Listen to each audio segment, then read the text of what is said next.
Bonjour à tous, bienvenue sur feuillegloire.com. Je vais interviewer Caroline ce matin. Nous sommes donc dimanche à l'église et on vient de vivre un culte très très fort, la présence de Dieu. Le Saint-Esprit a agi, mais il a commencé à agir déjà hier soir.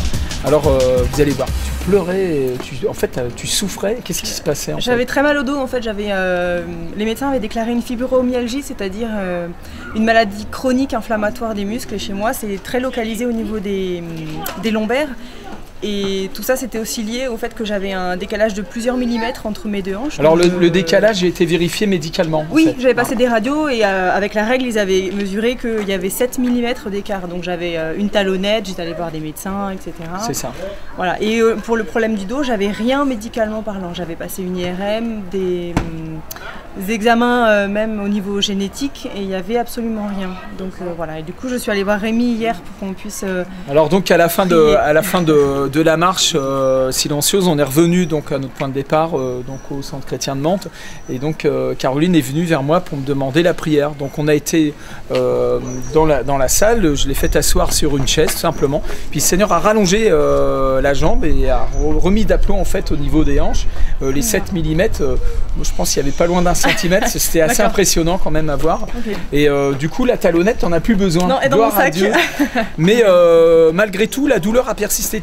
La douleur a commencé à partir déjà hier soir. Oui. Mais ce matin, tu es venu encore avec une douleur assez importante. Oui. Pourtant, tu m'as dit qu'il y avait un geste que tu ne pouvais plus faire et qu'après tu as pu faire après la. En fait, ça fait 5 mois que je ne pouvais plus faire ça. Waouh. Donc je ne pouvais pas m'habiller le matin, c'était très compliqué. Waouh. Tu peux remontrer parce que.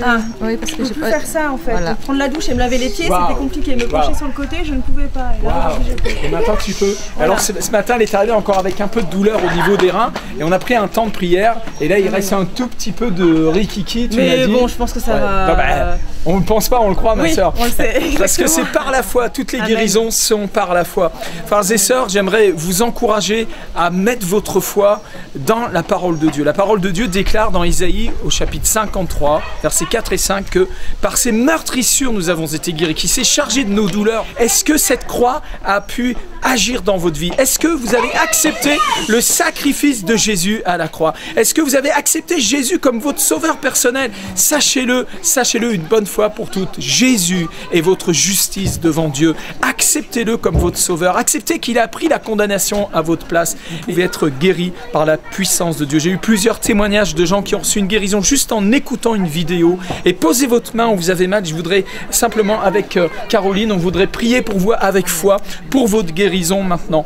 Père Céleste, dans le nom de Jésus, tu vois ton enfant bien-aimé qui est dans la souffrance dans sa vie.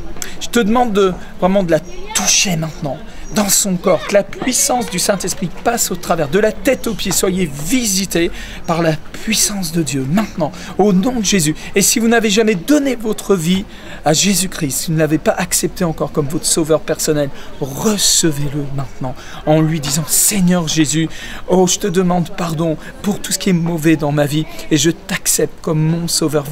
Viens dans mon cœur, remplis ma vie de ton Esprit Saint, remplis-moi Seigneur, donne-moi cette nouvelle naissance, change-moi tout entier. Je te demande pardon Seigneur, j'abandonne le péché. Si vous avez fait cette prière avec moi, vous êtes en train de devenir enfant de Dieu. Vous devez prendre les eaux du baptême.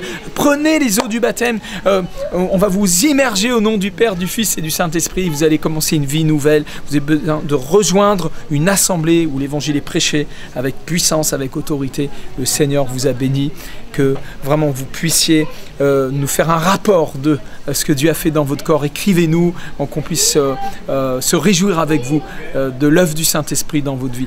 Que le Seigneur vous bénisse. Caroline, merci pour ton témoignage. Je bénis Dieu de ce qu'il est en train, de ce qu'il fait dans ta vie. Tu n'as pas besoin de boiter, tu vois. C'est écrit dans l'Évangile, les boiteux marcheront. Amen. Amen. Et puis la personne qui tient cette caméra a besoin aussi de ce même miracle et nous l'appelons dans sa vie. Au nom de Jésus. Amen. Dieu vous bénisse. Amen.